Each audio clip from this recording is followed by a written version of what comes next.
안녕하세요. 오늘도 몽땅 이야기를 시청해 주셔서 정말 감사합니다. 시청자분의 구독은 저에게 정말 큰 힘이 됩니다. 지금 바로 시작합니다. 72살에 나는 아들 집에서 쫓겨났다. 하지만 이 이야기는 그날부터 시작된 것이 아니다.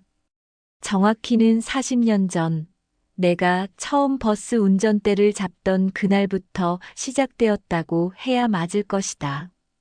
1985년 3월 2일, 28살의 이명호는 서울 강북구 미아동에서 동대문까지 이어지는 148번 버스의 운전대를 처음 잡았다. 그때는 몰랐다. 이 운전대가 내 인생을 40년간 붙들어 맬 줄은. 새벽 4시 30분에 일어나 5시 20분에 차고지에 도착하는 것이 일상이었다. 점검을 마치고 첫 차를 6시에 출발시키면 그때부터 밤 10시까지 쉴 새 없이 핸들을 돌렸다. 하루 평균 180km, 승객 400여 명을 태우고 내리기를 반복했다. 40년간 단 한 번의 사고도 단 한 번의 승객과의 다툼도 없었다. 회사에서는 나를 성실의 상징이라고 불렀고 승객들은 148번 아저씨라며 반갑게 인사했다. 매일 같은 시간, 같은 자리에서 버스를 기다리는 단골 승객들의 얼굴을 외우고 있었고 그들의 작은 변화도 놓치지 않았다. 아저씨, 오늘 넥타이 색깔 바뀌었네요. 할머니, 오늘 병원 가시는 거죠? 앞자리에 앉으세요. 이런 소소한 대화들이 내 일상의 전부였다. 가족보다 더 많은 시간을 함께 보낸 승객들, 가족보다 더 오래 함께한 버스였다. 하지만 2025년 1월 31일, 마침내 그 마지막 날이 왔다. 이명호 기사님, 정말 수고 많으셨습니다. 차고지 소장이 내 어깨를 두드렸다. 동료 기사들이 박수를 쳤고 작은 케이크와 함께 40년 무사고 운전, 이명호 기사 수고하셨습니다라고 쓰인 플래카드를 들고 사진을 찍었다. 그 순간 나는 이상하게도 눈물보다는 허탈감이 먼저 밀려왔다. 40년을 함께한 버스 열쇠를 반납하는 순간 마치 내 인생의 일부를 떼어내는 것 같았다. 운전석에 앉아 마지막으로 엔진 소리를 들었다. 부르르르. 친숙한 그 소리가 이제는 남의 것이 된다는 사실이 실감나지 않았다. 집으로 돌아가는 지하철 안에서 나는 창밖을 바라보며 생각했다. 이제 뭘 해야 하지? 40년 동안 새벽 4시 30분에 일어나는 것이 몸에 배어 있는데 내일 아침에는 무엇을 해야 할까? 아들 명수가 몇 달 전부터 이야기했던 것이 떠올랐다. 아버지, 이제 편히 쉬세요. 저희 집에 오셔서 손자들과 시간도 보내고 그동안 못한 여행도 다니시고요. 그때는 고마운 말이라고 생각했다. 하지만 지하철에서 내려 아들 집 앞에 서니 왠지 모를 불안감이 엄습했다. 40년간 내가 벌어온 돈으로 샀던 그 집, 이제는 아들 명수와 며느리 은영이의 집이 되어버린 그곳에 얹혀 사는 신세가 된다는 것이. 현관문을 열고 들어서자 6살 손자 준우가 뛰어나왔다. 할아버지, 이제 매일 집에 계시는 거예요? 그래, 준우야. 할아버지가 이제 매일 너랑 놀아줄 수 있어. 하지만 거실에서 들려온 며느리 은영의 목소리는 차가웠다. 여보, 아버님 짐 정리할 방은 어디예요? 준우 방에 2층 침대 놓으면 될까요? 아, 그냥 작은 방에 간이 침대 놓으면 되겠네. 어차피 아버지 많이 안 계실 거고. 나는 그 말을 듣고 가슴이 답답해졌다. 40년을 한 회사에서 성실하게 일했던 이명호가 이제는 어차피 많이 안 계실 존재가 되어버린 것일까? 그날 밤 좁은 작은 방의 간이 침대에 누워 천장을 바라보며 나는 내 인생이 정말로 끝난 것은 아닌가 하는 생각이 들었다. 40년간 매일 아침 4시 30분에 울리던 알람 소리가 그리워졌다. 버스 엔진 소리가, 승객들의 웃음소리가, 심지어 교통체증 속에서 느꼈던 그 답답함마저 그리워졌다. 벽 너머로 들려오는 아들 부부의 대화 소리가 내 귀에 들어왔다. 솔직히 좀 부담스럽긴 해. 아버지가 계시면 애들도 시끄럽게 못 놀고. 아, 그러게. 근데 뭐 어쩔 수 없지. 그동안 아버지가 우리한테 많이 해주셨으니까. 그 말이 가슴에 박혔다. 이제 나는 해준 것에 대한 보답으로 받아주어지는 존재가 되었다는 말인가. 새벽 4시 30분, 몸은 저절로 일어났다. 하지만 갈 곳이 없었다. 거실로 나가 소파에 앉아 창밖을 바라보았다. 어디선가 버스 소리가 들려왔다. 아마도 새벽 첫 차일 것이다. 지금쯤 누군가는 내가 40년간 해왔던 일을 하고 있을 것이다. 그때 처음으로 깨달았다. 나는 그저 버스 운전사가 아니었다. 나는 매일 수백 명의 사람들을 안전하게 목적지까지 데려다주는 사람이었다. 새벽부터 밤까지 비가 와도 눈이 와도 몸이 아파도 멈추지 않고 달렸던 사람이었다. 그런 내가 이제는 집안의 짐이 되어가고 있는 것일까? 하지만 아직 나는 몰랐다. 앞으로 펼쳐질 일들이 얼마나 더 가혹할지를, 그리고 그 모든 시련의 끝에서 내가 발견하게 될 것이 무엇인지를. 아침 7시 아들 가족이 일어나기 시작했다. 나는 서둘러 간이 침대를 정리하고 작은 방 한 구석에 몸을 움츠렸다. 오늘부터 시작될 새로운 인생에 대한 막연한 두려움과 함께 그렇게 72세 이명호의 두 번째 인생이 시작되었다. 아니, 정확히는 끝나가는 인생이 시작된 것인지도 모른다는 불안감과 함께 은퇴한 지 한 달이 지났을 때 나는 내가 이 집에서 얼마나 작은 존재인지 깨닫기 시작했다. 매일 아침 4시 30분에 일어나는 습관은 바뀌지 않았다. 40년간 몸에 밴 생체 리듬은 하루아침에 사라지지 않았다. 하지만 이제는 갈 곳도 할 일도 없었다. 거실로 나가 소파에 앉아 텔레비전을 켜면 새벽 방송이 나왔다. 건강 프로그램, 홈쇼핑, 옛날 영화 재방송. 이런 것들이 이제 내 하루의 시작이었다. 오전 7시가 되면 집안이 분주해졌다.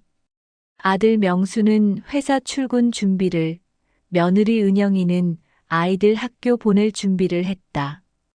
8살 민지와 6살 준우는 옷을 입고 가방을 메고 떠들썩하게 아침을 시작했다. 처음 일주일은 내가 아침밥을 준비해 주겠다고 나섰다. 40년 동안 새벽 출근을 했으니 아침 준비만큼은 자신 있었다. 하지만 며느리 은영의 반응은 차가웠다. 아버님, 괜찮습니다. 저희가 할게요. 아버님은 편히 쉬세요. 아니야, 내가 할 수 있어. 밥 정도는. 아버님이 하시면 애들이 안 먹어요. 입맛이 까다로워서. 그리고 아침은 간단하게 시리얼이나 빵으로 해결하는 편이라. 그 말을 듣고 나서는 더 이상 나서지 않았다. 내가 끓인 미역국과 구운 생선, 김치찌개가 애들이 안 먹는 음식이 되어버린 것이다.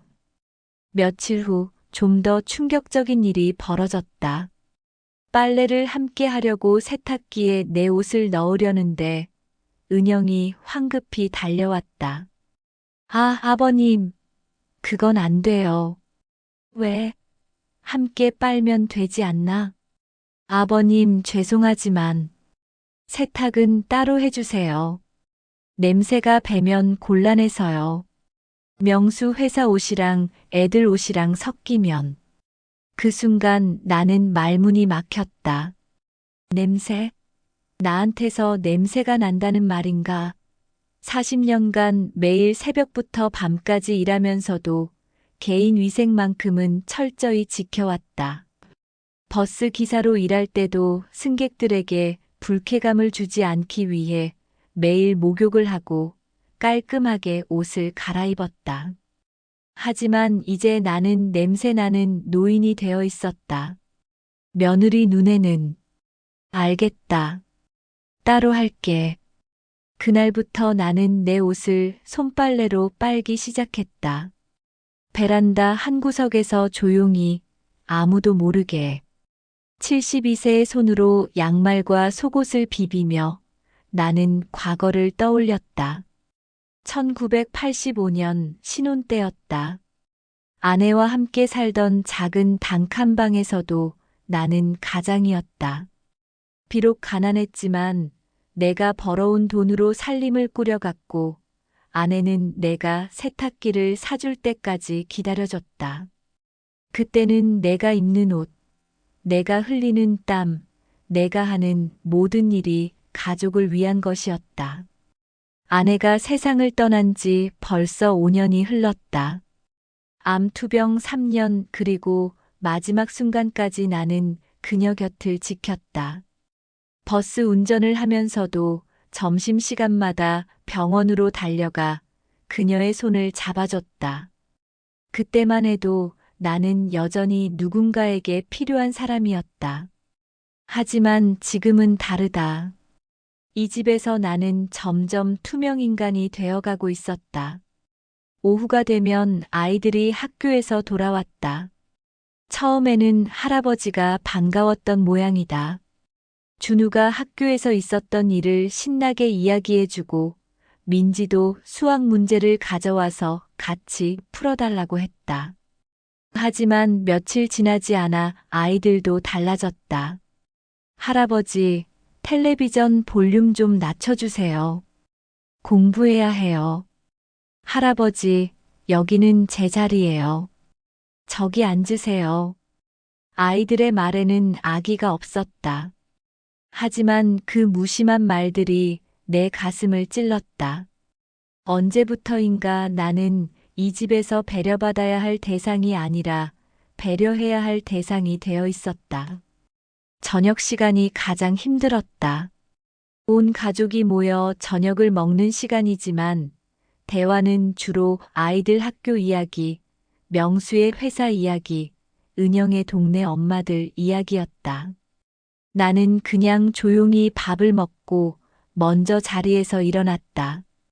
아버지, 어디 가세요? 아니다, 그냥. 배가 부르네. 사실은 더 이상 그 자리에 앉아있기가 어색했던 것이다. 40년 동안 이 가족의 경제적 기둥이었던 내가 이제는 대화의 주제에서도 소외되고 있었다. 그러던 어느 날 저녁 명수가 회사에서 승진했다는 소식을 가져왔다. 아버지, 저 과장으로 승진했어요. 오, 그래. 축하한다. 이제 월급도 많이 올라가고 더 안정적으로 될 것 같아요. 그동안 아버지가 고생 많이 하셨는데 이제 정말 편히 쉬셔도 돼요. 그 말을 듣는 순간 나는 복잡한 감정에 휩싸였다. 물론 아들의 승진은 기뻤다. 하지만 이제 편히 쉬셔도 된다는 말은 더 이상 당신이 필요 없다는 뜻으로 들렸다. 그날 밤 작은 방 간이 침대에 누워서 나는 과거를 떠올렸다. 1987년 명수가 태어났을 때였다. 밤늦게 병원에서 돌아와 갓 태어난 아들을 품에 안았던 순간. 그때 나는 이 작은 생명을 위해 무엇이든 할 수 있다고 생각했다. 버스 운전이 힘들어도 새벽부터 밤까지 일하는 것이 고달파도 이 아이를 위해서라면 견딜 수 있다고 생각했다. 그리고 정말로 견뎠다. 명수가 초등학교에 들어갈 때 새 책가방을 사주기 위해 한 달 동안 점심을 굶었다. 중학교 때 학원비를 대기 위해 주말 아르바이트를 했다. 대학교 등록금을 마련하기 위해 적금을 깼다. 결혼할 때는 전세금을 빌려줬고 첫 아이가 태어났을 때는 산후조리원비까지 대줬다. 그 모든 일들이 힘들지 않았던 것은 내가 이 가족에게 꼭 필요한 사람이라고 생각했기 때문이었다. 내가 없으면 이 가족이 무너질 것이라고 믿었기 때문이었다. 하지만 지금은 어떤가? 명수는 이미 충분히 안정적인 직장을 가지고 있고 승진도 했다. 은영이는 아이들을 잘 돌보고 있고 집안일도 완벽하게 해낸다. 아이들은 건강하게 자라고 있고 성적도 좋다. 내가 없어도 이 가족은 잘 굴러간다. 아니, 어쩌면 내가 없는 편이 더 나을 수도 있을 것 같다. 좁은 집에서 한 명이 줄어들면 더 넓어질 테고, 생활비 부담도 줄어들 테고, 아이들도 더 자유롭게 뛰어놀 수 있을 테니까. 벽 너머로 아들 부부의 대화 소리가 들려왔다. 여보, 솔직히 말해서 좀 답답하지 않아? 아버지가 집에 계시니까. 그래도 뭐, 우리가 돌봐야지. 그동안 아버지가 우리한테 해준 게 얼마나 많은데. 알지만 아이들도 불편해하고 나도 집에서 편히 쉬지 못하겠어. 그 대화를 듣고 나는 이불을 뒤집었었다. 귀를 막고 싶었지만 이미 들어버린 말들은 내 가슴에 깊이 박혔다. 나는 이제 답답한 존재가 되어버린 것이다. 40년간 이 가족을 위해 살아온 이명호가 이제는 가족에게 짐이 되고 있다. 그날 밤 나는 처음으로 이런 생각을 했다. 차라리 없는 편이 나을까? 하지만 아직 나는 몰랐다. 진짜 절망은 이제 시작일 뿐이라는 것을. 은퇴 후 2달째 되던 어느 날 아침 나는 허리에서 지금까지 경험해 본 적 없는 극심한 통증을 느꼈다. 새벽 4시 30분, 평소처럼 잠에서 깨어 일어나려는 순간이었다. 허리에서 뚝 하는 소리와 함께 마치 누군가 칼로 찌르는 듯한 통증이 온몸을 관통했다. 그 순간 나는 침대에서 일어날 수도 몸을 움직일 수도 없었다. 으악! 자신도 모르게 신음이 터져 나왔다. 40년간 버스 운전을 하면서 허리가 아픈 적은 있었지만 이런 통증은 처음이었다. 마치 허리뼈가 부러진 것 같았다. 작은 방에서 혼자 끙끙 앓는 소리를 들었는지 잠시 후 명수가 문을 두드렸다. 아버지, 괜찮으세요? 허리가 너무 아프다. 어떻게 아프신데요? 병원 가야 하나요? 나는 간신히 고개를 끄덕였다. 이 통증으로는 하루도 버틸 수 없을 것 같았다. 응급실에서 촬영한 MRI 결과는 심각했다. 요추 4-5번 디스크가 심하게 탈출되어 신경을 압박하고 있었고 의사는 수술이 필요하다고 했다. 환자분, 나이를 생각하면 수술이 부담스럽긴 하지만 이 정도로 신경 압박이 심하면 수술하지 않으면 하반신 마비까지 올 수 있습니다. 수술하면 완전히 나을 수 있나요? 완전히 예전과 같아지기는 어렵습니다. 하지만 지금 상태보다는 훨씬 나아질 거예요. 명수는 옆에서 걱정스러운 표정을 지었다. 의사 선생님, 수술 비용은 얼마나 드나요? 보험이 적용되니까 본인 부담금은 200만 원 정도 될 것 같습니다. 그 말을 듣고 명수의 얼굴이 어두워졌다. 최근에 승진했다고는 하지만 아직 아이들 교육비며 생활비며 만만치 않을 텐데 갑작스럽게 수술비까지 부담해야 한다니. 걱정하지 마라, 명수야. 내가 퇴직금 받은 게 있으니까 그걸로 할게. 아니에요, 아버지. 제가 해드릴게요. 하지만 명수의 표정에서 부담스러워하는 것이 역력했다. 수술 날짜는 3일 후로 정해졌다. 그 사흘 동안 나는 침대에 누워서만 있어야 했다. 조금만 움직여도 허리에서 전기가 오르는 듯한 통증이 찾아왔다. 은영이는 하루 3번 간단한 식사를 가져다 주었지만 대화는 거의 없었다. 그저 드세요. 물 더 필요하시면 말씀하세요 정도였다. 아이들은 할아버지가 아프다는 것을 알면서도 평소와 다름없이 떠들썩하게 놀았다. 오히려 조용히 하라고 말하는 것조차 미안해서 그냥 참았다. 수술 당일 새벽 6시에 병원에 도착했다. 명수가 입원 수속을 밟아주고 수술 동의서에 사인을 해줬다.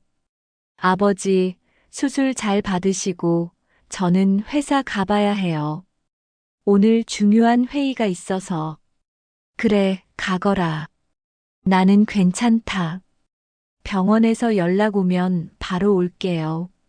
명수가 떠나고 나서 나는 홀로 수술실로 들어갔다. 마취가 시작되면서 의식을 잃기 직전까지 나는 40년 전 아내가 명수를 낳을 때를 떠올렸다. 그때는 내가 분만실 밖에서 밤새도록 기다렸었다. 아내가 아플까봐, 아이에게 무슨 일이 생길까봐 한순간도 자리를 뜨지 않았다. 하지만 지금 내 수술을 기다려주는 사람은 아무도 없었다. 수술은 3시간 반이 걸렸다. 의식을 되찾았을 때는 오후 2시였다. 간호사가 와서 수술이 잘 되었다고 했지만 아직 아무도 병실에 오지 않았다. 보호자분은 언제 오시나요? 아, 회사에 있을 거예요. 연락해 보세요. 하지만 명수는 오후 5시가 되어서야 병실에 나타났다. 아버지, 어떠세요? 수술 잘 되었다면서요? 응, 괜찮다. 다행이네요. 저 지금 회의 끝나고 온 거예요. 오늘 정말 중요한 프로젝트 발표가 있어서. 죄송해요. 명수는 10분 정도 있다가 다시 집으로 돌아갔다. 아이들 저녁 챙겨줘야 한다면서. 그날 밤 나는 4인실 병실에서 혼자 지새웠다. 다른 병상의 환자들은 모두 가족들이 와서 밤새 간병을 해줬다. 옆 침대 할머니는 며느리가 와서 등을 마사지해주고 죽을 끓여다 먹여줬다. 맞은편 아저씨는 아들이 와서 밤새 곁을 지켜줬다. 하지만 내 병상에는 아무도 없었다. 할아버지, 보호자 안 계세요? 수술 첫날인데. 간병사가 안쓰러운 표정으로 물었다. 가족들이 바빠서. 괜찮습니다. 하지만 괜찮지 않았다. 수술 부위가 아프고 소변줄 때문에 불편하고 무엇보다 혼자라는 것이 너무 외로웠다. 40년 동안 아무리 힘들어도 집에 돌아가면 가족이 있었는데 이제는 아플 때조차 혼자였다. 새벽 2시쯤 통증 때문에 잠을 이룰 수 없어 끙끙 앓고 있는데 옆 침대 할머니의 며느리가 나를 흘끔 보더니 간병사에게 속삭였다. 저 할아버지 혼자 계신가 봐요. 수술 받으셨는데 가족이 아무도 안 와주시네. 맞아요. 낮에 아들분이 잠깐 왔다가 바로 가버리던데. 첫날 밤인데 참. 그 대화를 듣고 있으니 더욱 초라해졌다. 다른 사람들 눈에 나는 가족이 돌봐주지 않는 불쌍한 노인으로 보이고 있었다. 둘째 날 아침 명수가 아침 일찍 병실에 왔다. 아버지, 밤에 어떠셨어요? 많이 아프셨죠? 괜찮다. 죄송해요. 어제 은영이가 감기에 걸려서 집에서 못 벗어나고 오늘부터는 제가 번갈아 가면서 올게요. 하지만 그날도 명수는 점심시간에 잠시 와서 면회하고 다시 돌아갔다. 저녁에는 은영이가 왔는데 아이들을 집에 혼자 두고 올 수 없다며 30분 만에 돌아갔다. 아버님, 죄송해요. 준우가 아직 어려서 혼자 두면 안 되거든요. 내일은 더 오래 있을게요. 하지만 셋째 날도 넷째 날도 상황은 마찬가지였다. 명수는 회사 일 때문에, 은영이는 아이들 때문에 병실에 오래 머물 수 없었다. 그동안 나는 병실에서 다른 가족들의 모습을 지켜봤다. 옆 침대 할머니의 경우 3명의 아들과 2명의 며느리가 교대로 와서 간병을 해줬다.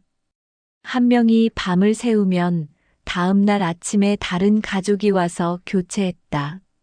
죽도 끓여오고 과일도 깎아주고 등도 마사지해줬다. 어머니, 오늘 컨디션 어떠세요? 좀 나아지신 것 같은데요? 할머니, 이거 드셔보세요. 집에서 직접 끓인 미역국이에요. 어머니 발 좀 주무를까요? 많이 붓지 않으셨어요? 그런 대화를 들으면서 나는 부러웠다. 저런 게 가족이구나. 아픈 가족을 위해 모든 것을 제쳐두고 달려와 주는 것이 진짜 가족이구나. 반대편 침대의 50대 아저씨도 마찬가지였다. 아내가 매일 와서 밤을 새워줬고, 대학생 딸이 주말마다 와서 아버지와 이야기를 나눴다. 아빠, 많이 아파요? 제가 어깨 좀 주물러 드릴까요? 괜찮다, 딸아. 너 공부해야 하는데 여기 와서 뭐 하냐?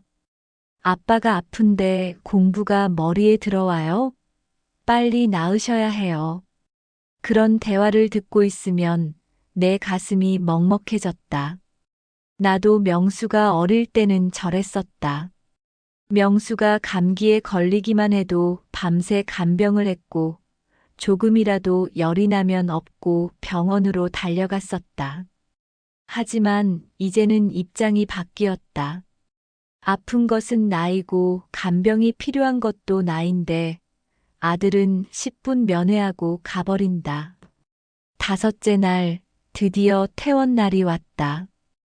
의사는 앞으로 6주 동안 절대 안정을 취해야 한다고 했다. 무거운 것도 들면 안 되고 오래 서 있으면 안 되고 갑자기 몸을 움직이면 안 된다고 했다. 보호자분이 계시니까 집에서 잘 관리해 주세요. 물리치료도 꾸준히 받으셔야 하고요. 하지만 집에 돌아와서 나를 돌봐줄 사람은 없었다. 명수는 여전히 회사에 가야 했고, 은영이는 아이들을 돌봐야 했다. 아버지, 약은 시간 맞춰서 드시고, 아프시면 말씀하세요. 제가 퇴근하고 오면 뭐든 도와드릴게요. 하지만 명수가 퇴근하는 것은 저녁 8시가 넘어서였다. 그 전까지 나는 혼자서 모든 것을 해결해야 했다. 화장실 가기도 힘들었다. 허리를 구부릴 수 없어서 양말을 신는 것도 바지를 입는 것도 고역이었다. 밥을 먹으려 해도 부엌에서 그릇을 들고 오는 것부터가 어려웠다. 은영아, 미안한데 물 좀. 아, 네. 잠깐만요. 지금 준우 숙제 봐주고 있어서. 그렇게 30분을 기다리고 나서야 물 한 컵을 얻을 수 있었다. 며느리에게 계속 부탁드리는 것도 미안했고, 그렇다고 혼자 할 수도 없는 상황이었다. 어느 날은 화장실에서 혼자 옷을 입다가 허리가 삐끗해서 30분 동안 움직일 수 없었다. 아무리 불러도 집에는 아무도 없었다. 은영이는 아이들 학원 데리러 나간 상태였다. 화장실 바닥에 주저앉아서 나는 울었다. 72살이 되어서 화장실에서 혼자 울고 있는 내 모습이 너무 초라했다. 그날 밤 명수가 퇴근해서 돌아왔을 때 내 이야기를 들었다. 아버지, 정말 죄송해요. 제가 간병인을 알아볼게요. 간병인? 그런 돈 어디 있냐? 그래도 이렇게 혼자 계실 순 없잖아요. 하지만 간병인을 고용할 여력이 없다는 것은 명수도 나도 알고 있었다. 결국 현실은 변하지 않았다.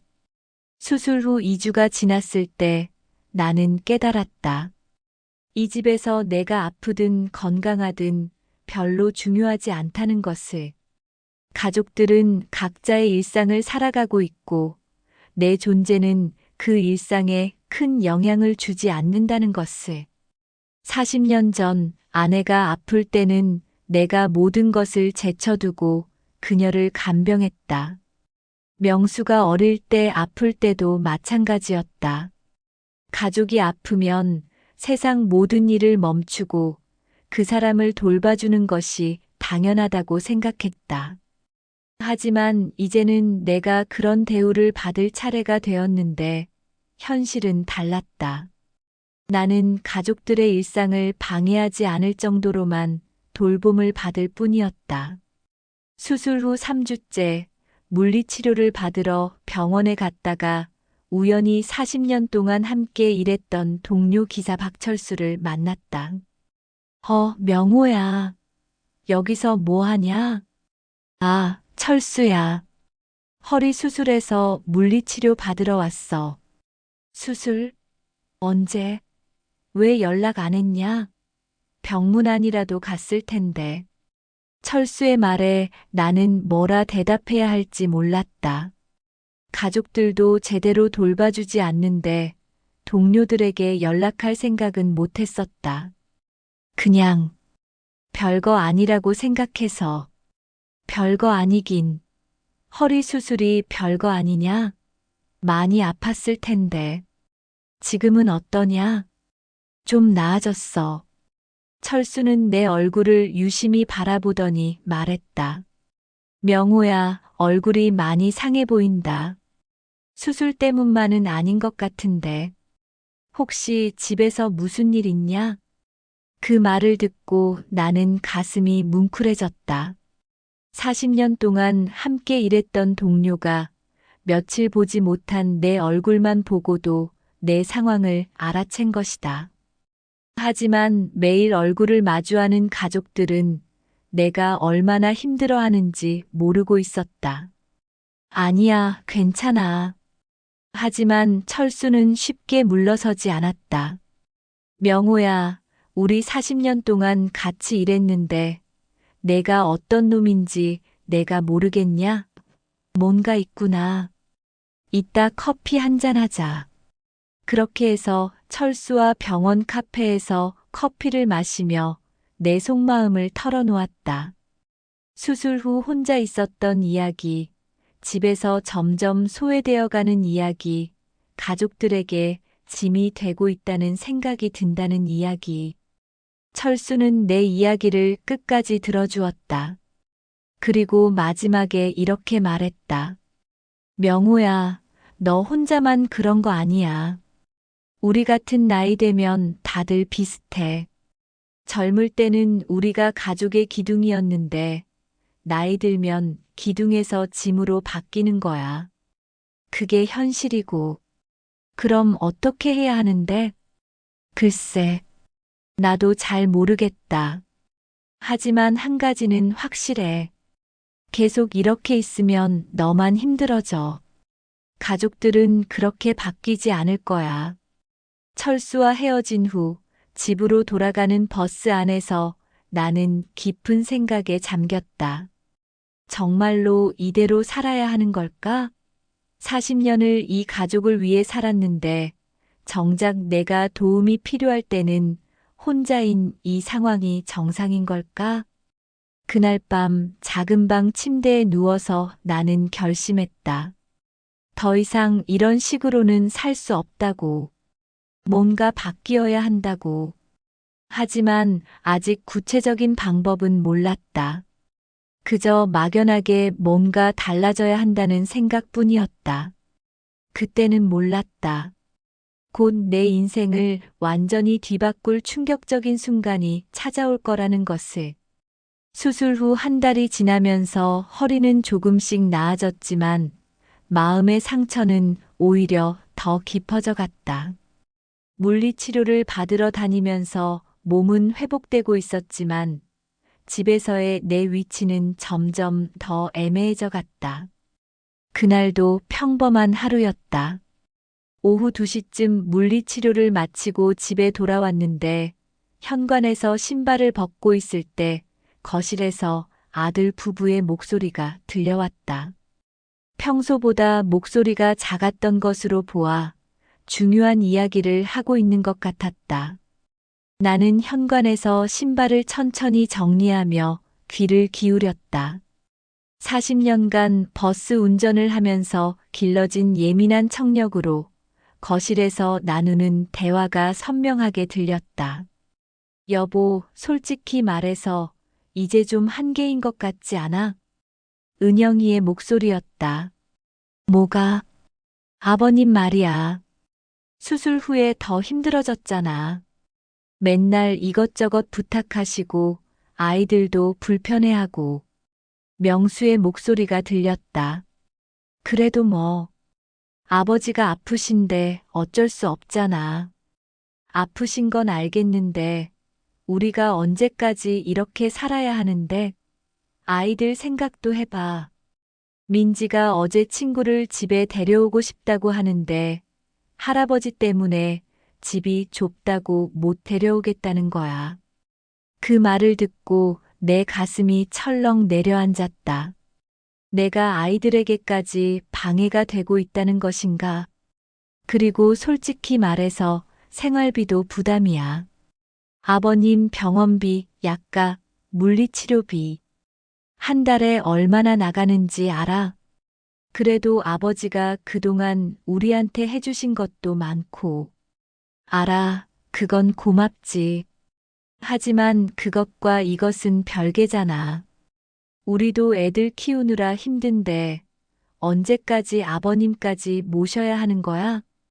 명수가 한참 동안 말이 없었다. 그러다가 낮은 목소리로 말했다. 그럼 어떻게 하자는 거야?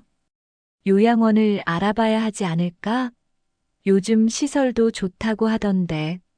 아버님도 혼자 계시는 것보다는 또래 어르신들과 함께 계시는 게 더 좋을 수도 있고. 요양원? 그건 아버지가 싫어하실 텐데. 처음에는 그러시겠지만 시간이 지나면 적응하실 거야. 그리고 전문적으로 돌봐주니까 우리가 돌보는 것보다 더 좋을 수도 있어. 나는 현관에서 몸이 굳어버렸다. 요양원? 내가 요양원에 들어가야 한다는 이야기를 하고 있는 것인가? 하지만 아버지가 40년 동안 버스 운전하시면서 우리를 키워주셨는데 그렇게 하면 너무 야박하지 않을까? 여보, 마음으로는 나도 그래. 하지만 현실적으로 생각해봐. 아버님 나이가 72살이야. 앞으로 몇 년을 더 모셔야 할지 모르는데 우리 생활은 어떻게 되는 거야? 애들 교육은? 우리 노후는? 명수가 깊은 한숨을 쉬었다. 그리고 솔직히 말하면 아버님이 집에 계시니까 우리가 숨을 못 쉬겠어. 집에서도 편히 쉴 수 없고 친구들 초대하기도 어렵고 아이들도 자유롭게 못 놀고 아버님 때문에 집 분위기가 무거워진 것도 사실이고 그러니까 말이야. 이것저것 종합해서 생각해보면 요양원이 서로에게 더 좋을 수 있어. 아버님도 전문적인 케어를 받으시고 우리도 우리 생활을 할 수 있고 그 순간 나는 현관문을 쾅 소리나게 열었다. 더 이상 들을 수 없었다. 다녀왔습니다. 거실의 대화가 갑자기 멈췄다. 명수와 은영이 깜짝 놀란 표정으로 나를 바라봤다. 아, 아버지. 언제 오셨어요? 물리치료 어떠셨어요? 명수가 어색하게 웃으며 물었다. 내가 그들의 대화를 들었는지 눈치채지 못한 것 같았다. 괜찮았다. 나는 짧게 대답하고 작은 방으로 들어갔다. 그리고 문을 닫은 후 침대에 주저앉았다. 요양원. 그 단어가 머릿속에서 맴돌았다. 40년 동안 이 가족을 위해 살아온 내가 이제는 요양원에 들어가야 할 짐이 되어버린 것인가? 며느리 입에서 나온 숨을 못 쉬겠다. 집 분위기가 무거워졌다는 말들이 가슴을 찔렀다. 나는 정말로 이 집의 짐일 뿐인가?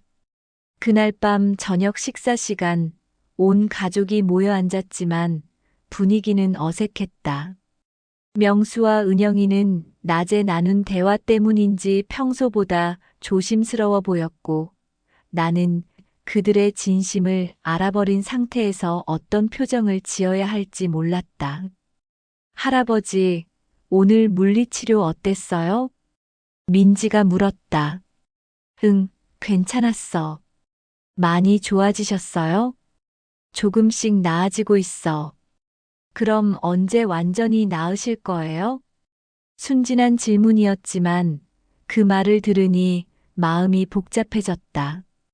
아이들도 내가 빨리 나았으면 하는 마음이 있는 것일까?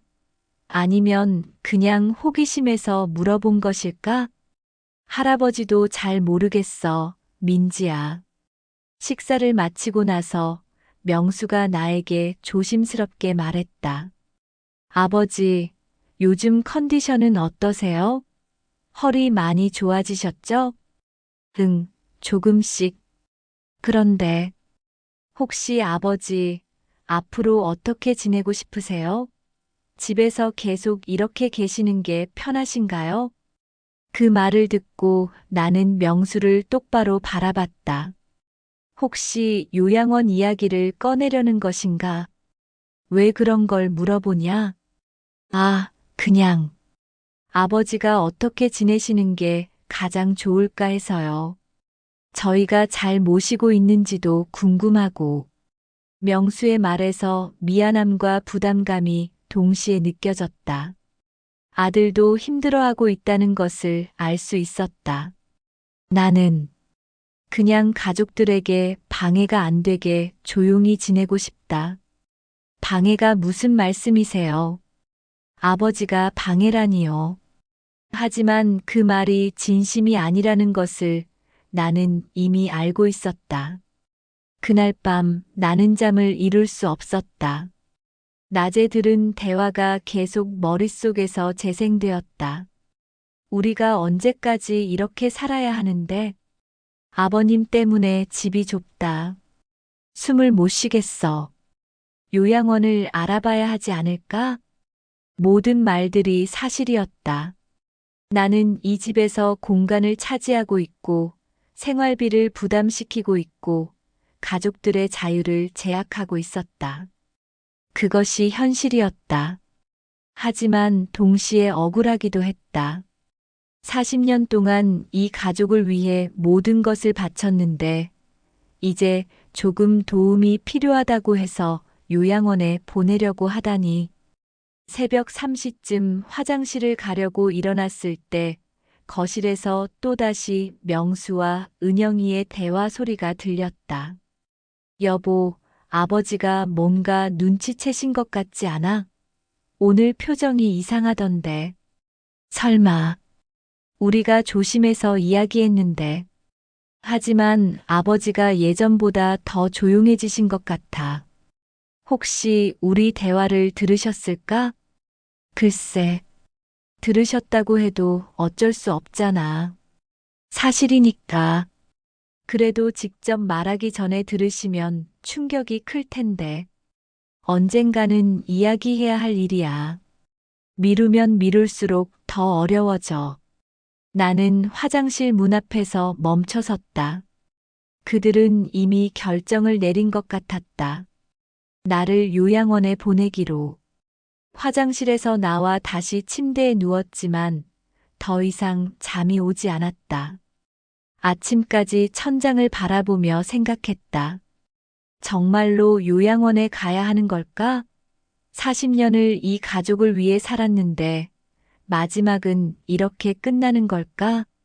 하지만 다른 한편으로는 가족들의 입장도 이해할 수 있었다. 젊은 부부가 아이들 키우며 살아가는데 거동 불편한 노인까지 돌보는 것이 얼마나 힘든 일인지. 경제적 부담은 말할 것도 없고. 그렇다면 나는 어떻게 해야 하는가?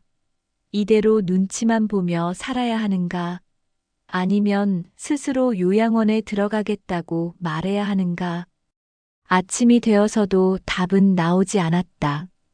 하지만 한 가지는 확실해졌다. 이 상황은 더 이상 지속될 수 없다는 것이었다.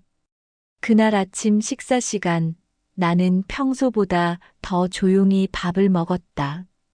가족들도 어색한 분위기를 느꼈는지 대화가 별로 없었다. 명수가 회사에 가면서 나에게 말했다. 아버지, 오늘 물리치료 가실 때 조심히 다녀오세요. 응. 그리고 시간 날 때 우리 좀 이야기해요. 중요한 얘기가 있어서. 그 말을 듣고 나는 가슴이 철렁했다. 드디어 요양원 이야기를 하려는 것인가? 명수가 나간 후 은영이도 아이들을 학교에 보내고 나갔다. 집에는 나 혼자 남았다. 거실 소파에 앉아서 나는 깊은 생각에 잠겼다. 지난 40년을 되돌아보았다. 28살에 버스 운전대를 처음 잡았을 때부터 지금까지 그 모든 시간이 무의미한 것이었을까? 아니다. 분명히 의미가 있었다. 내가 없었다면 명수는 대학을 나올 수 없었을 것이고 지금처럼 안정적인 직장을 가질 수도 없었을 것이다. 내가 40년간 번 돈으로 이 집도 샀고 명수의 결혼 비용도 됐다. 하지만 이제 그 모든 것들이 과거의 일이 되어버렸다. 지금의 나는 더 이상 가족에게 보탬이 되지 못하는, 오히려 짐이 되는 존재일 뿐이다. 그때 문득 40년 전 아버지 생각이 떠올랐다. 아버지는 60세에 농사를 그만두고 형 집에 들어가셨다. 그때 나는 28살이었고 갓 결혼한 신혼이었다. 아버지가 형님 댁에서 어떻게 지내시는지 자주 찾아뵙지도 못했다. 버스 운전 일이 바빴고 내 생활이 우선이었으니까. 지금 생각해보니 그때 아버지도 지금의 내 심정과 비슷하셨을 것이다. 평생 농사 지으며 가족을 먹여 살렸는데 나이가 들자 아들 집에 얹혀 사는 신세가 되셨으니 역사는 반복되는 것인가? 내가 아버지에게 했던 것처럼 이제 내 아들이 나에게 하고 있는 것인가? 오후 2시쯤 물리치료를 받으러 나갔다. 병원 가는 버스 안에서 나는 창밖을 바라보며 또 다른 생각에 잠겼다. 요양원이 정말 그렇게 나쁜 곳일까? 요즘은 시설도 좋다고 하고 또래 어르신들과 함께 지낼 수 있다고 하는데 혹시 가족들에게 짐이 되면서 눈치 보며 사는 것보다는 그곳에서 당당하게 사는 게 나을 수도 있지 않을까? 하지만 마음 한구석에서는 저항감이 일었다. 요양원은 가족이 돌볼 수 없는 사람들이 가는 곳이라는 인식이 강했다.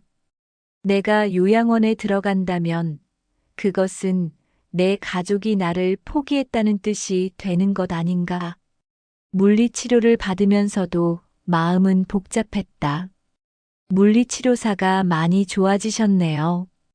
꾸준히 하시면 일상생활에는 지장이 없으실 거예요 라고 했지만 그 말이 별로 반갑지 않았다. 몸이 좋아져도 상황은 달라지지 않을 것 같았으니까. 집에 돌아와서 저녁을 기다리는 시간, 나는 결심을 굳혔다. 명수가 이야기하자고 했으니 내가 먼저 말해보자. 요양원에 대해서. 저녁 7시 아이들이 방에서 숙제를 하고 있을 때 명수가 돌아왔다. 아버지, 오늘 물리치료 어떠셨어요? 좋았다. 많이 나아졌다고 하네. 다행이네요. 아, 아버지. 아까 이야기하자고 했던 것. 지금 시간 괜찮으세요?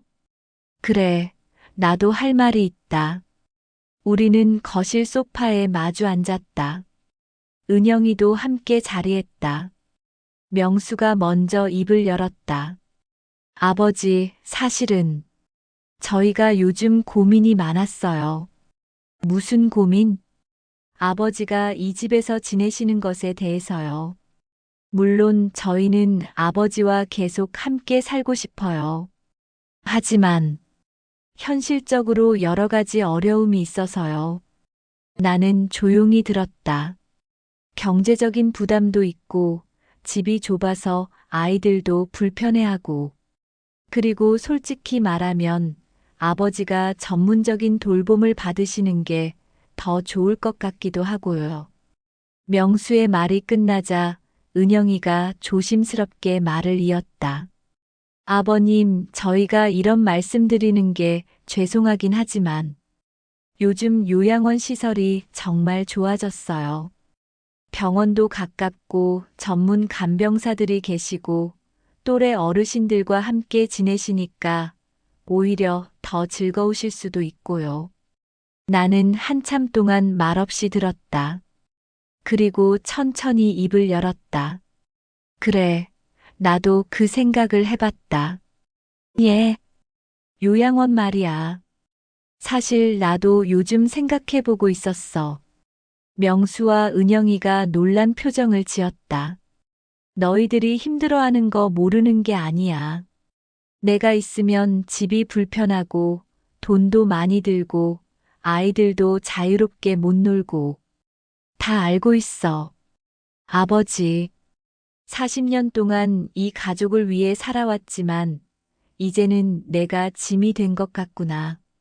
그 말을 하고 나니 가슴이 뜨거워졌다. 아버지, 그런 말씀 마세요. 짐이라니요. 아니야, 사실이잖아. 어제 너희들 이야기 들었어. 명수와 은영이의 얼굴이 하얗게 변했다. 아버지, 그게 숨 못 쉬겠다고, 집 분위기가 무겁다고, 요양원 알아봐야 한다고. 다 들었어. 침묵이 흘렀다. 미안해요, 아버지. 저희가 너무 이기적이었나 봐요. 이기적인 게 아니야. 현실이지. 너희들도 너희 인생이 있는 거고. 나는 깊은 숨을 들이쉬고 말을 이었다. 그런데 한 가지만 물어보고 싶어. 너희들이 나를 요양원에 보내는 이유가 정말 내가 더 좋은 돌봄을 받게 하려는 거야? 아니면 그냥 너희들이 편하려는 거야? 그 질문에 명수는 대답하지 못했다. 은영이도 고개를 숙였다. 솔직히 말해줘. 40년 동안 너희를 위해 살아온 아버지한테는 그럴 권리가 있지 않을까? 한참 후에 명수가 떨리는 목소리로 말했다. 아버지, 두 가지 다예요. 아버지가 더 좋은 돌봄을 받으셨으면 하는 마음도 있고, 솔직히 저희가 편하고 싶은 마음도 있어요. 그래, 솔직하게 말해줘서 고맙다. 나는 의외로 마음이 편해졌다. 적어도 거짓말은 아니었으니까. 그럼 나도 솔직히 말할게. 나는 요양원에 가기 싫어. 40년 동안 이 가족을 위해 살았는데 마지막에 요양원에서 죽는 건 너무 서럽거든. 아버지. 하지만 여기 있으면 너희들이 힘들어하는 것도 사실이고. 그래서 나는 다른 방법을 생각해 봤어. 다른 방법이요? 내가 어디 다른 곳으로 이사를 가는 거야. 요양원이 아니라 내 힘으로 살 수 있는 곳으로. 명수가 깜짝 놀랐다. 아버지 혼자서요? 그건 위험하지 않을까요? 위험할 게 뭐 있나? 나 아직 72살이야. 허리만 조심하면 혼자 살 수 있어. 하지만 만약 무슨 일이 생기면 40년 동안 새벽부터 밤까지 버스 몰고 다닌 사람이 혼자 살지 못할 이유가 뭐가 있겠나? 그날 밤 대화는 거기서 끝났다. 명수는 내가 혼자 이사 가는 것에 대해 걱정했고, 은영이는 별말이 없었다. 아마 속으로는 안도하고 있을 것이다. 침대에 누워서 나는 생각했다. 정말로 이사를 갈까? 72세에 새로운 시작을 할 수 있을까? 하지만 한 가지는 확실했다. 더 이상 이 집에서 눈치 보며 살고 싶지는 않다는 것이었다. 그때는 몰랐다. 며칠 후에 들을 충격적인 대화가 나를 완전히 다른 사람으로 만들어버릴 거라는 것을. 이사에 대한 이야기를 나눈 후 며칠이 지났지만 명수는 여전히 걱정스러운 표정이었다. 매일 아버지, 정말 혼자 살 수 있으세요? 라고 물었고 나는 그때마다 괜찮다고 대답했다. 하지만 사실 나도 확신이 없었다. 72세의 나이에 허리 수술을 받은 몸으로 혼자 살아간다는 것이 쉬운 일이 아니라는 것을 알고 있었다. 그래도 이 집에서 계속 짐 취급받으며 사는 것보다는 나을 것 같았다. 그러던 어느 날 오후 나는 우연히 40년 동안 함께 일했던 동료 기사들과 만날 기회가 생겼다. 물리치료를 받고 돌아오는 길에 박철수에게서 전화가 왔다. 명호야, 오늘 시간 있나? 옛날 동료들이랑 커피 마실 건데 같이 할래? 오랜만에 듣는 반가운 제안이었다. 은퇴한 후로는 사람들과 어울릴 기회가 거의 없었으니까. 동네 커피숍에서 만난 동료들은 나와 비슷한 나이에 은퇴한 기사들이었다. 김영수, 이정호, 박철수. 모두 40년 가까이 함께 일한 사이였다. 명호야, 요즘 어떻게 지내냐? 은퇴 생활 어째? 영수가 물었다. 그냥, 그저 그래. 뭔가 시원치 않은 것 같은데, 혹시 집에서 문제라도 있냐? 정호가 날카롭게 물었다. 나는 잠시 망설이다가 솔직하게 털어놓았다. 아들 집에서 지내는 이야기, 가족들에게 짐이 되고 있다는 느낌, 요양원 이야기까지 나온 것, 그리고 혼자 이사를 생각하고 있다는 것까지. 동료들은 내 이야기를 조용히 들어주었다. 명호야, 너만 그런 게 아니야. 철수가 말했다. 나도 비슷해. 우리 집도 며느리가 요양원 이야기 꺼내더라고. 정말? 응. 근데 나는 그냥 딱 잘라서 말했어. 내가 번 돈으로 산 집에서 내가 왜 쫓겨나야 하냐고. 그 말을 듣고 나는 깜짝 놀랐다. 내가 번 돈으로 산 집? 그럼 30년 전에 내 돈으로 산 거야. 명의는 아들 이름으로 해놨지만 실제로는 내가 번 돈이지. 너도 마찬가지 아니야? 나는 그제야 깨달았다. 맞다. 지금 명수가 살고 있는 집도 15년 전에 내가 번 돈으로 산 것이었다. 당시 명수가 결혼을 앞두고 있어서 전세 대신 아예 집을 사주자고 내가 제안했었다. 내 퇴직금과 적금을 모두 털어서 샀던 집이었다. 아, 맞다. 내가 그때 돈을 다 줬었지. 그럼 명의는 누구로 되어 있어? 명수로 되어 있어. 세금 문제 때문에 아들 명의로 했거든. 바보야. 그럼 법적으로는 명수 집이 된 거잖아. 영수가 한숨을 쉬었다. 우리가 다 그렇게 당했어. 자식들 좋은 일 해준다고 명의를 넘겨줬더니 이제 우리는 집에서 쫓겨날 처지가 된 거야. 정우가 격하게 말했다. 내가 40년 동안 벌어서 산 집에서 내가 눈치를 봐야 한다니 이게 말이 되나? 철수가 조용히 말했다. 명호야, 그런데 너 진짜 이사 갈 거야? 72살에? 글쎄, 아직 확실하지는 않아. 이사 가려면 돈이 있어야 할 텐데, 괜찮아? 퇴직금이 좀 있긴 해. 그리고 적금도 조금. 얼마나? 한 7천만 원 정도. 그 정도면 시골에서 작은 집 하나 살 수 있겠네. 영수가 말했다. 시골? 응. 요즘 시골에 빈집이 많아. 싸게 살 수 있어. 나도 알아봤거든. 너도? 우리 며느리가 너무 노골적으로 요양원 이야기를 해대서 나도 그냥 시골로 이사 갈까 생각 중이야. 그날 동료들과의 만남은 내게 큰 충격이었다. 나만 이런 상황에 처한 게 아니라는 위안도 되었지만 동시에 우리 세대의 서글픈 현실을 깨닫게 되었다. 집에 돌아와서 저녁을 먹으면서 나는 명수에게 물어봤다. 명수야, 이 집 언제 샀지?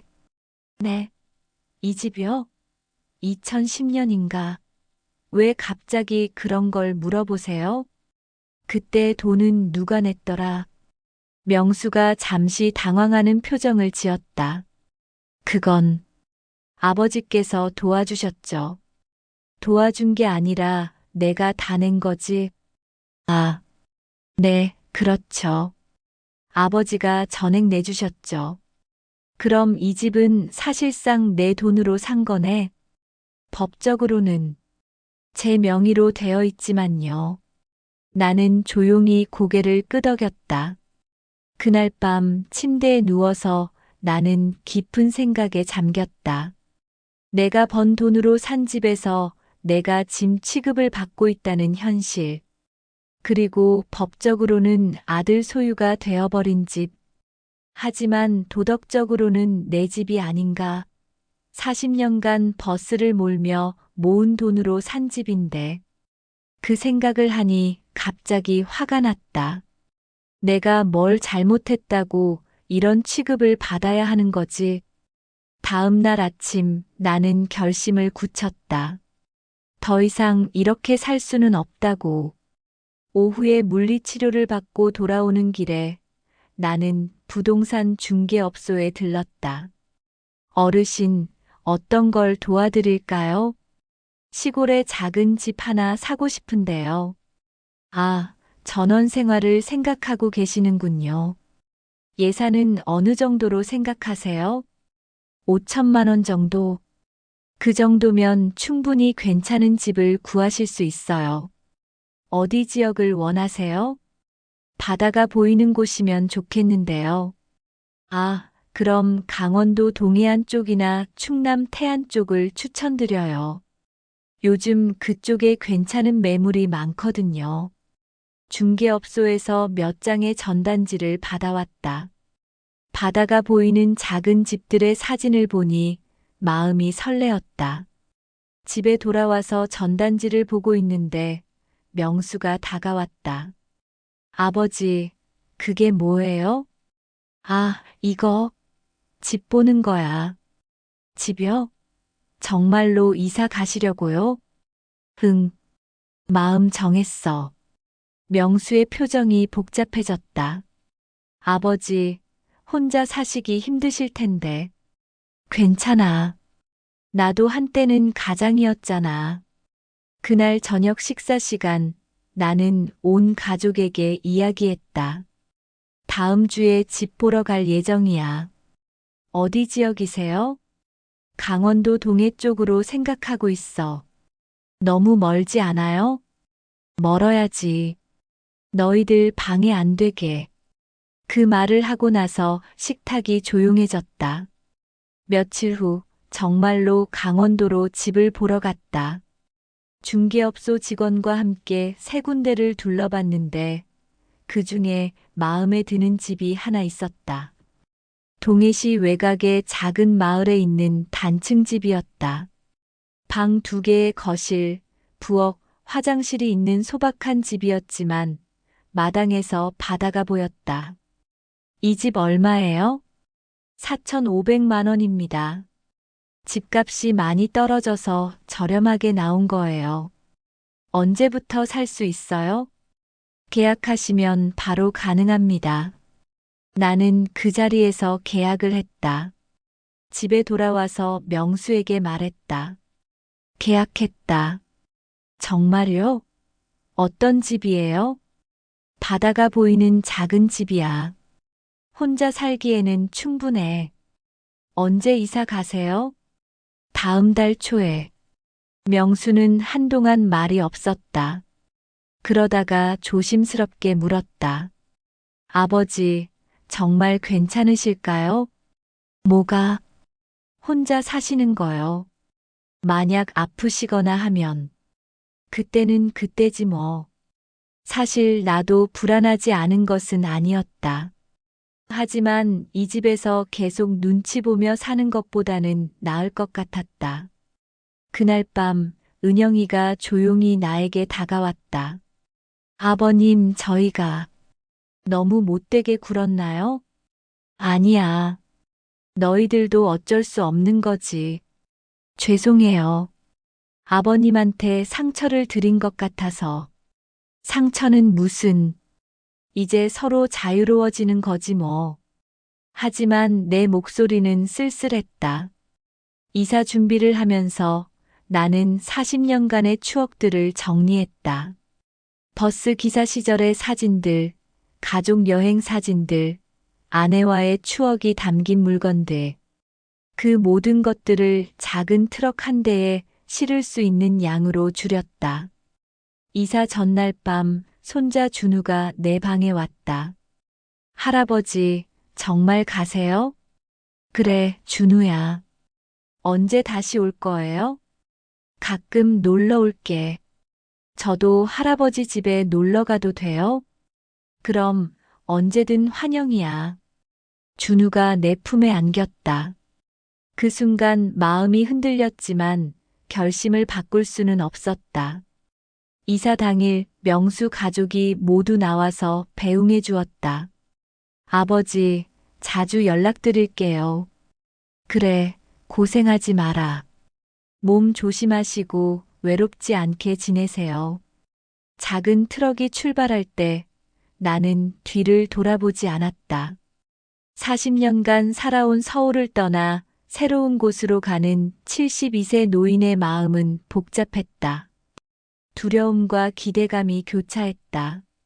하지만 한 가지는 확실했다.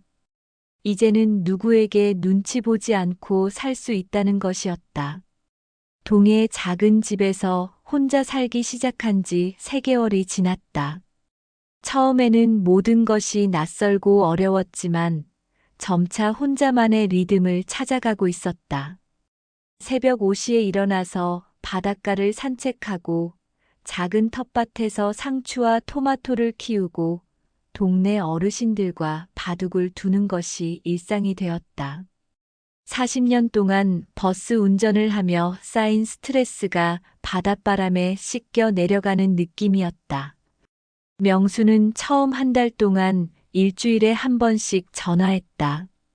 아버지 괜찮으세요? 불편한 건 없으세요? 같은 안부 인사였다. 하지만 시간이 지날수록 전화 횟수는 줄어들었다. 이제는 한 달에 한 번 정도만 연락이 왔다. 나는 그것이 자연스러운 일이라고 생각했다. 서로 각자의 생활에 적응해가는 과정이니까. 어느 날 동네 이장님이 나를 찾아왔다. 명호 씨, 서울에서 가족이 왔다고 하던데. 네, 가족이요? 응, 아드님 같던데. 차 한 대 끌고 와서 집 앞에서 뭔가 이야기하고 있더라고. 나는 깜짝 놀랐다. 명수가 왔다고? 미리 연락도 없이? 집에 돌아가 보니 정말로 명수의 차가 마당에 서 있었다. 그런데 차 안에 명수 가족이 모두 타고 있었다. 은영, 민지, 준우까지. 언제 왔냐? 왜 미리 연락 안 했어? 명수가 차에서 내리며 어색하게 웃었다. 아버지, 갑자기 와서 죄송해요. 애들이 할아버지 보고 싶다고 해서. 하지만 뭔가 이상했다. 명수의 표정이 평소와 달랐고, 은영이는 아예 차에서 내리지도 않았다. 그래, 들어와. 차도 마시고. 아, 네. 명수만 집 안으로 들어왔다. 나머지 가족들은 여전히 차 안에 있었다. 은영이랑 애들은 왜 안 들어와? 아, 애들이 차멀미를 해서. 잠깐 바람 쐬고 있어요. 거짓말인 것이 뻔했지만 굳이 추궁하지 않았다. 물을 한 잔 따라주며 물었다. 갑자기 어쩐 일이야? 아, 그냥. 아버지 어떻게 지내시나 해서 왔어요. 보다시피 잘 살고 있어. 명수는 집안을 둘러보며 말했다. 생각보다 괜찮네요. 바다도 보이고. 그래. 여기 공기도 좋고 사람들도 친절해. 한참 어색한 대화를 나누다가 명수가 조심스럽게 말했다. 아버지, 사실은 할 이야기가 있어서 왔어요. 무슨 이야기? 명수는 한참 망설이다가 입을 열었다. 아버지, 혹시 다시 서울로 오실 생각은 없으세요? 왜? 갑자기 무슨 소리야? 그냥 아버지 혼자 계신 게 걱정되어서요. 하지만 명수의 표정에서 다른 이유가 있다는 것을 눈치챌 수 있었다. 무슨 일이야? 솔직히 말해봐. 명수는 한참 고민하다가 말했다. 사실은 회사에서 문제가 좀 생겼어요. 무슨 문제? 구조 조정이 있었는데 제가 대상자 명단에 올랐어요. 그 말을 듣고 나는 깜짝 놀랐다. 구조 조정? 너 승진했다며? 승진은 했는데 회사 사정이 안 좋아져서 신입들보다 월급이 높은 사람들을 먼저 자르는 것 같아요. 그럼 어떻게 되는 거야? 아직 확정은 아니지만 퇴직할 가능성이 높아요. 나는 무거운 침묵 속에서 명수를 바라봤다. 그래서 내가 돌아가야 한다는 거야? 아니에요. 그런 게 아니라. 그럼 뭐야? 명수가 고개를 숙이며 말했다. 솔직히 말하면 생활비가 부족해질 것 같아서요. 아버지가 계시면 조금이라도 도움이 될까 해서.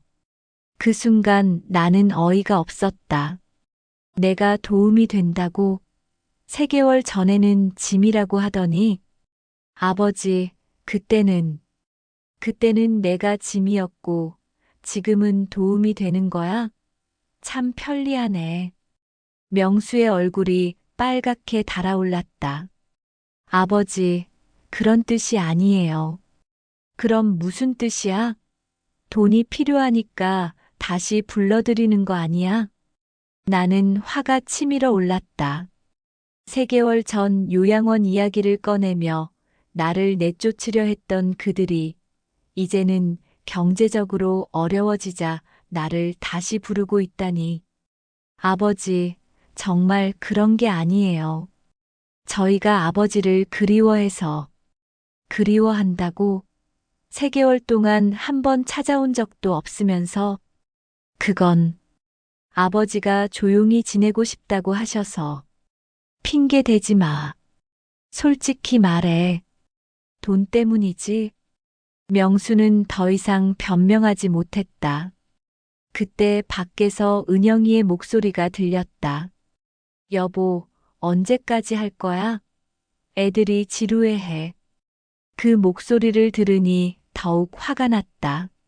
집 안으로 들어오지도 않고 차에서 기다리면서 빨리 끝내자는 식으로 재촉하다니. 나가서 가족들한테 말해. 내가 거절했다고. 아버지, 40년 동안 너희를 위해 살았지만 이제는 내가 내 인생을 살 거야. 돈이 필요하면 다른 방법을 찾아봐. 명수가 일어서며 말했다. 아버지, 혹시 마음이 바뀌시면 연락해 주세요. 마음 안 바뀐다.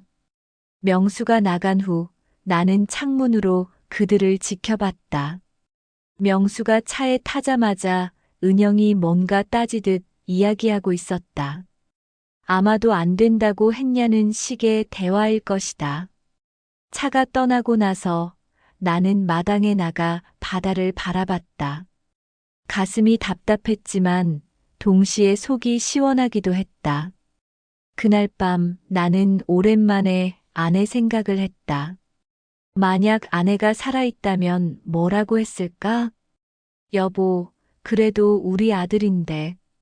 너무 매정하게 굴지 마. 아내라면 그렇게 말했을 것이다. 하지만 아내는 명수가 어떻게 나를 대했는지 모른다.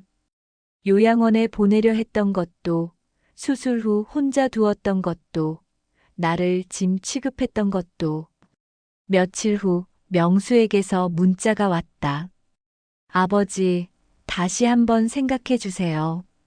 저희가 정말 아버지가 그리워서 하는 말입니다. 나는 답장하지 않았다. 일주일 후, 이번에는 은영이에게서 문자가 왔다. 아버님, 아이들이 할아버지를 많이 그리워합니다. 한 번만 더 생각해 주세요. 이것도 답장하지 않았다. 한 달이 지나자 이번에는 6살 준우의 목소리로 녹음된 음성 메시지가 왔다. 할아버지, 준우예요. 할아버지 보고 싶어요. 언제 올 거예요? 할아버지 집에서 같이 살고 싶어요. 그 음성 메시지를 들으니 마음이 흔들렸다. 아이들에게는 죄가 없으니까. 하지만 나는 답장하지 않았다. 아이들을 이용해서 나를 돌아오게 하려는 수작이라는 것을 알고 있었으니까. 2달이 지나자 명수가 다시 찾아왔다. 이번에는 혼자였다. 아버지, 회사에서 정말로 잘렸어요.